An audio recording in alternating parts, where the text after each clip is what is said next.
Hello my friends, it's Adrian Salbuchi from Buenos Aires, Argentina.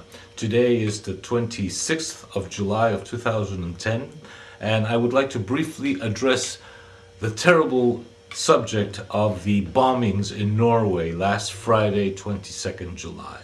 Now the reason why I want to do this is because, as we all know, there was a horrific double bombing of government offices in central Oslo, and then only 2 hours later there was a mass shooting at a youth rally in Utoya Island. Allegedly, according to the authorities, this was perpetrated by a lone gunman, a nut by the name of Anders Behring Breivik, who apparently just put the two bombs and then went dashing off to Utoya Island and carried out the mass killings of about 80 people.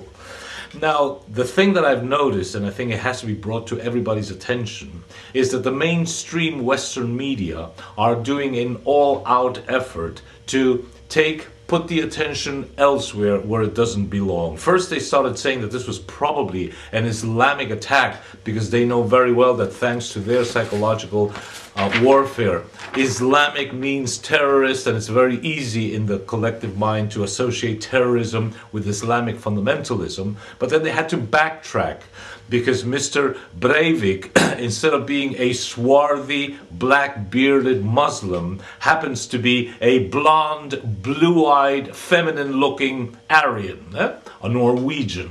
So they had to very quickly change the whole thing around, and they now say that it is an ultra-right-wing ideologue, that he's a Muslim hater, and that he is with the ultra-right, and that the whole world has to be careful about the ultra-right. There may be truth in that, but that definitely is not the truth, because the truth of the matter is that the Labour Party youth meeting that was taking place on Utoya Island last Friday, 22nd of July, basically had as one of its key points the objective of promoting a boycott of Israel on account of the genocidal policies that Israel is perpetrating against its vanquished and invaded people, the Palestinians, in their own territory. Now, Foreign Minister Jonas Gahr Støre is already on record many times as saying that Norway believes that it is perfectly legitimate for the Palestinian president to ask the UN to recognize Palestine,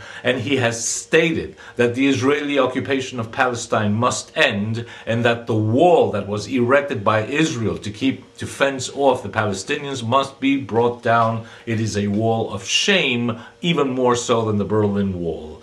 On the other hand, the Labour Party lawmaker Anders MathisoN even went so far as to dare to question not the persecution of Jews during the Second World War by Germany, but the numbers involved, that horrendous 6 million figure, which, as John Mearsheimer and Stephen Wald have clearly said, is one of the many, many points that helps to rally sympathies for the State of Israel from the United States and other Western powers. And even such a writer as Norman Finkelstein in the Holocaust industry goes so far as to also question the way this is used so illegitimately by Zionists to generate sympathies and full unconditional support for the State of Israel.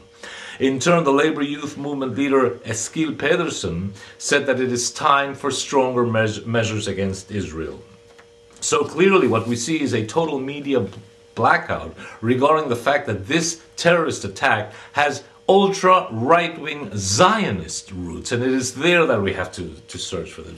And the Norwegian government, at least the Labour government, has been very, very consistent in this sense. In January of 2006, the finance minister Kristin Halvorsen supported the idea of boycott, disinvestment and sanctions against the State of Israel. On the 23rd of August of 2010, the Norway Oil Fund withdrew investments in the Israeli construction company Danya Sebus because of these political policies of Israel against the Palestinians.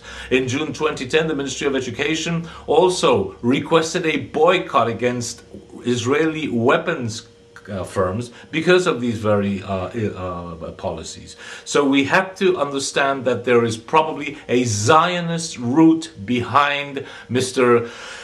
Anders Behring Breivik's attacks of last Friday. And Zionist has very, very extensive, even historical roots. So let's not forget that Baruch Goldstein, who was an ultra-Orthodox Zionist fundamentalist who served in the Israeli Defense Forces, is the same guy who on 25th February 1994 machine-gunned the people who were praying the Ibrahim Mosque in Hebron. He is now considered a martyr. His tomb, because he was killed in that incident, his tomb is considered a place of pilgrimage by ultra-right-wing fundamentalist terrorist Israelis. Let's not also forget that the idea of bombing, of placing bombs in public buildings, probably the first case in modern history, took place on the 22nd of July 1946 when the Irgun Tzvai Leumi, one of the Zionist terrorist groups, put a bomb in the King David Hotel where the British mandate kept its military headquarters and killed 91 people. The guy who led that episode was one Menachem Begin, who was later to become Prime Minister of the State of Israel. I cite these two examples so that we fully understand that just as there is Islamic terrorism, there is also ultra-right-wing Zionist terrorism, with the added difference that Zionist terrorists have the world media in their favor. They have the likes of the Rupert Murdochs in their favor. And I think we've discovered, as we just did in the case of Rupert Murdoch, that these people are born systematic liars.